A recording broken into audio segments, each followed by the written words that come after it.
Hey, this is Ramon, channel South 4. Welcome to my Quran study. This is Catholic Reads the Quran.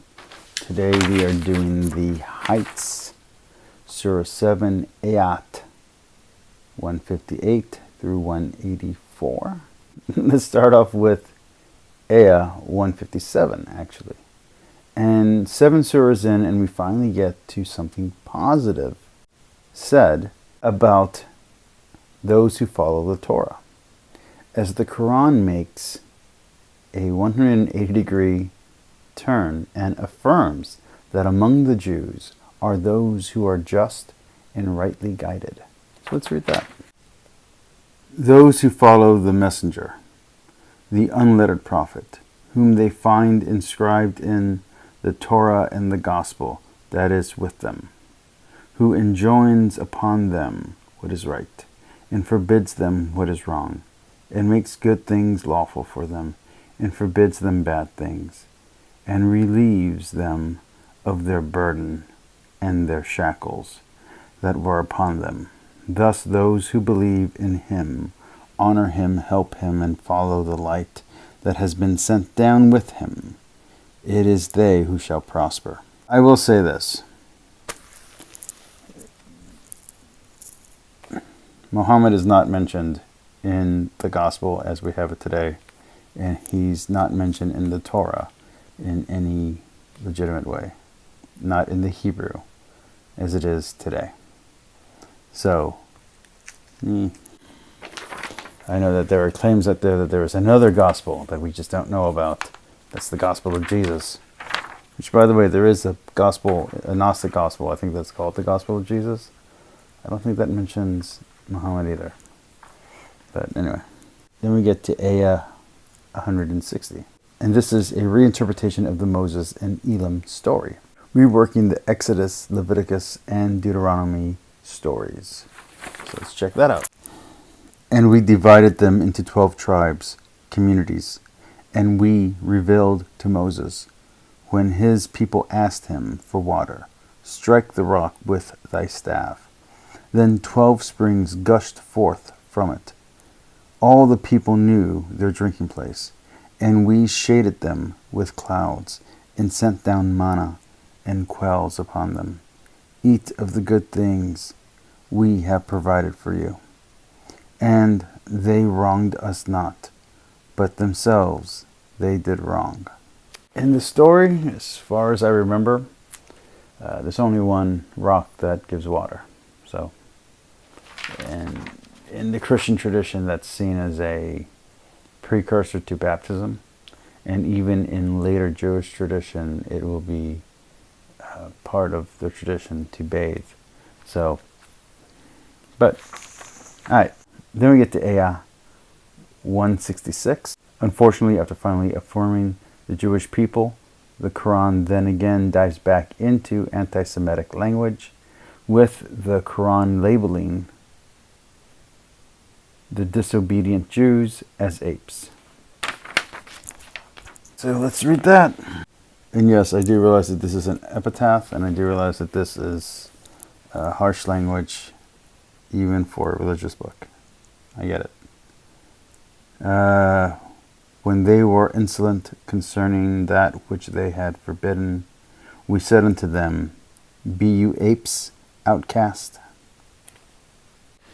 Yep, that's in there. That's real. Not just me making something up. That's actually in there. Anyway, 171. We get more unbiblical tales of Moses and the Israelites at Sinai and in the desert wilderness. Then I have a question. Floating mountain? Is there a source for this story outside of the Quran and Hadith? So that's my question for you. Is there a source outside of the Quran and Hadith for the floating mountain of Moses? Ayah 171. And when we lifted the mountain above them, as if it were a canopy, and they thought it would fall upon them, take hold of that which we have given you with strength, and remember what is therein, that happily you may be reverent. Like I said, that is not in any biblical account that I know of. And to be honest with you, it's not even any Gnostic text that I'm familiar with. There's a story about a floating mountain, and I think in one of the Japanese religions, I think. I don't know where this is from. So if someone could tell me where this story comes from outside of the Quran, I'd greatly appreciate that. Then we get to ayah 172. This ayah is apparently super important to Muslims, as it is a cornerstone to Islamic history. But to them, this has to do with a pre-temporal covenant or pact between God and man, stating the original fitrah, that is the original nature or morality of man, before each individual's physical, material creation. Basically, all the souls existed in a heaven, or the heaven, or in a paradise before they were created, before they were ensouled into people. In Christianity, the body and the soul are one. I think even in Judaism, the body and the soul are united. So I have no idea. Then let's go to ayah 175. And this is somehow, this ayah is supposedly a reference to Balaam of Bora and his famous donkey. So let's see 175. And recite unto them the account of the one to whom we gave our signs, but he cast them off. So Satan made him his follower, and he became one of the deviant.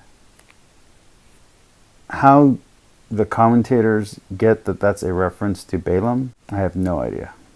Then we get to ayah 176, which is kind of harsh on dogs, as traditionally Muslims view dogs as unclean, base animals. Also, though this verse is talking about Balaam, apparently, or supposedly, it is actually a veiled reference to a guy named Umar ibn Ali Salt, whom was a rival and contemporary of Muhammad, who wanted to be the prophet instead of Muhammad. So let's check that out. Had he willed, we would surely have elevated him thereby. But he inclined toward the earth, and followed his caprice. Thus, his parable is that of a dog. If you attack him, he lolls out his tongue. And if you leave him alone, he lolls out his tongue. That is the likeness of the people who deny our signs. So recount the stories, that happily they may reflect. I like dogs, so I don't get it. Then we get to ayah 179. The Quran instructs Muslims to view non-believers as cattle, or something less than cattle. So let's read that. We have indeed created for hell many among jinn and men. They have hearts with which they understand not. They have eyes with which they see not. And they have ears with which they hear not. Such as these are like cattle.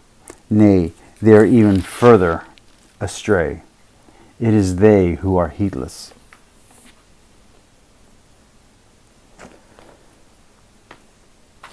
We have apes and we have cattle, apparently. All right. Then we get to ayah 180. The practice of invoking the names of God is established for Islam, but it is a practice that is forbidden in other Abrahamic faiths, outside of some Protestant and Messianic Jewish or Jewish roots practices. So let's read that. That is going to be 180. Unto God belong the most beautiful names. So call him by them, and leave those who deviate with regard to his names. Soon they shall be recompensed for that which they used to do. And the last note of the day is ayah 184. And this verse is a hornet's nest I do not want to get into until after I have read the relevant surahs. That is Surah 15, Surah 23, Surah 34, Surah 37, Surah 44, Surah 68, and Surah 81, as they deal with this question in full. And that question is whether Muhammad was a madman or not. The Quran itself addresses this question, but considering that there are already several verses in here that I don't agree with, this is not something I want to tackle when I don't have all the information yet. Let's see. So this is going to be 184. Have they not reflected? There is no madness in their companion. He is not but a clear warner. In other translations of the Quran, you will also get the line that Muhammad is just a warner, just a messenger. Something to be said about that, I'm sure. Anyway, please like and subscribe. Comment down below. I realize a lot of you aren't going to like what I said on this one, but these are my honest notes, and some of the verses didn't sit well with me. They didn't coincide with other materials that I know, and I study much more than just the Bible and much more than just the Quran. I read many different ancient religions, religious texts, ancient documents. It's one of my hobbies. A lot of the stuff that's being referenced here, I don't know any source material for it, so if anyone does, please let me know. Peace, like, and subscribe. Talk to you all later. Have a good night.